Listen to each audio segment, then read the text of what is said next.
रोहतक में पुलिस और बदमाशों के बीच हुई करीब सुबह 3 बजे मुठभेड़। पुलिस की सीआईए 2 और बदमाशों के बीच हुई फायरिंग में 2 बदमाशों को लगी गोलियां।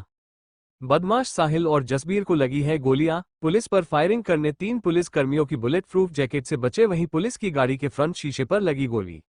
घायलों को रोहतक पीजीआई में करवाया गया है भर्ती। किलोई में आए बारातियों में 2 लोगों पर फायरिंग में एक की मौत केस मामला। रोहतक पुलिस और बदमाशों के बीच सुबह 3 बजे मुठभेड़ हुई है। पुलिस को सूचना मिली थी 2 बदमाश बाइक पर जींद बाईपास के आसपास है।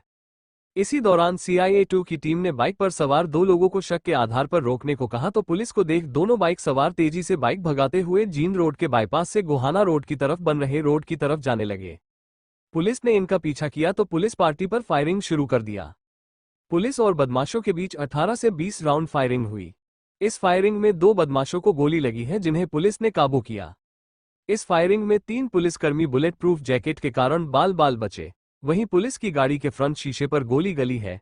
घायल दोनों बदमाशों को रोहतक के पीजीआई में भर्ती करवाया गया है, जहां पर बदमाशों की पहचान साहिल निवासी खरखोदा और जसबीर निवासी गांव टिब्बी फहेदबाद के रूप में पहचान हुई है। पुलिस मुठभेड़ में जसबीर को 1 गोली छाती, 1 गोली कंधे, 1 गोली पेट, 2 गोली पैर में लगी है। वहीं साहिल को 1 गोली छाती में, 4 गोलियां पैर में लगी है। दोनों बदमाशों की गंभीर हालत बनी हुई है। पुलिस को इन बदमाशों की तलाश 6 दिसंबर को गांव डीगल के रहने वाले मंजीत फाइनेंसर की हत्या में थी। 6 दिसंबर को मंजीत अपने चाचा के लड़के की शादी में गांव किलोई में भूमि गार्डन में बारात में आया हुआ था। जब मंजीत अपने एक और साथी मनदीप के साथ टेबल पर खाना खा रहा था तो काली स्कॉर्पियो में आए 3 बदमाशों ने उस पर ताबड़तोड़ फायरिंग कर दी। इस फायरिंग में मंजीत और मनदीप को गोलियां लगी। मंजीत की 7-8 गोलियां लगने से मौत हो गई थी। कुछ देर बाद मंजीत की हत्या की जिम्मेवारी हिमांशु गैंगस्टर ने सोशल मीडिया में पोस्ट डालकर ली। मृतक मंजीत दिल्ली में फाइनेंस का काम करता है था। वो लोगों को करोड़ों रुपए फाइनेंस पर देने का काम करता था। मंजीत ने 100 करोड़ की कमेटी भी डाली हुई थी।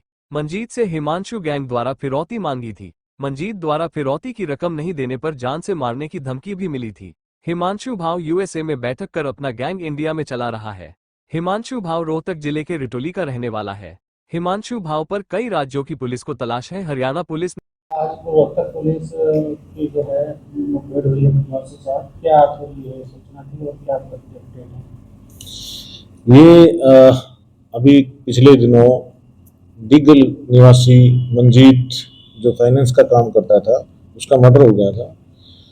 तो हमारे मुखबिर खास ने सूचना दी, चाहिए 1 को ये सूचना मिली कि भी 2 व्यक्ति जो मंजीत मर्डर केस में शामिल थे वो कृष्णा डेयरी के पास गोहाना की तरफ चलते हुए जो आउटर बाईपास बन रहा है, निर्माणाधीन आउटर बाईपास है, वहाँ खड़े हैं और किसी वारदात को अंजाम दे सकते हैं। ये सूचना पा करके और हमारी टीम वहाँ पहुँचने लगी तो एसटीएफ भी हमें मिली, उनके पास भी ऐसी एक सूचना थी। तो हम एसटीएफ और हमारी सीआईए टीम दोनों वहाँ पहुंची मौके पे, और मौके पर पहुंचने के बाद उनकी घेराबंदी की।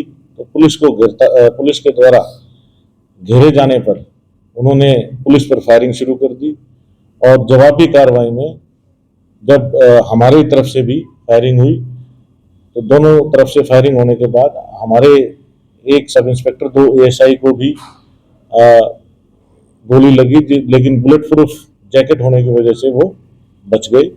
और हमारी तरफ से जो फायरिंग हुई उसमें उन दोनों को भी गोली लगी, जिसके बाद उनको पीजीआई में दाखिल कराया गया और उसके बाद जैसे ही वो ठीक होंगे उनको पुलिस रिमांड लेकर के उनसे पूछताछ की जाएगी। साहिल और जो पकड़ा गया जसबीर की क्या उम्र?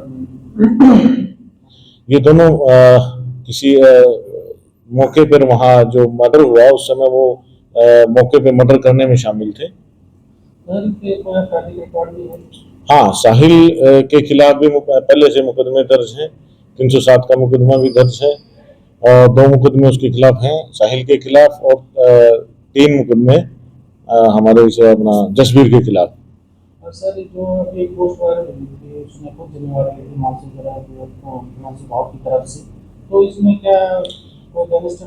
अभी इन्वेस्टिगेशन का पार्ट है ये, और जैसे ही वो ठीक हो जाएंगे, अभी वो दाखिल हैं, उनसे पूछताछ की जाएगी और बाकी जो भी जिसकी भी इन्वॉल्वमेंट होगी उनको भी इसमें अरेस्ट किया जाएगा।